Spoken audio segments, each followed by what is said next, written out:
So let's get right down to those formulas that we care about. The first formula we care about is the volume of a rectangular solid. I hope you know this. It should be length times width times height.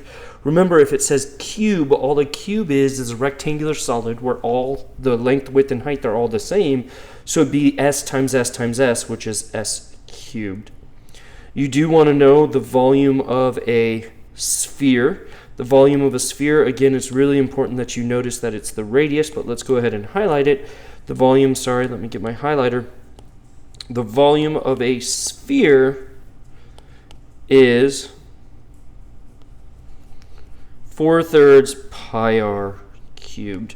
And I'm going to write that little note here, just like we did last time. It must be r. You must use r, the radius. So if you have a diameter of 10 and it says what's the volume of this, you would cut that 10 in half and use the number 5 for the radius. Remember that. We're going to learn about these shapes called right circular cylinders. So all a right circular cylinder is just a circle on top and bottom and then sides. I mean, it's just a cylinder. There are cones. We also have cones, but this is a right circular cylinder, and the reason they call it a right circular cylinder is because it forms 90-degree angles with the top and bottom, meaning straight up and down. Okay. So when you have a right circular cylinder, let's go ahead and look at that formula. Right circular cylinder, the volume is pi r squared h.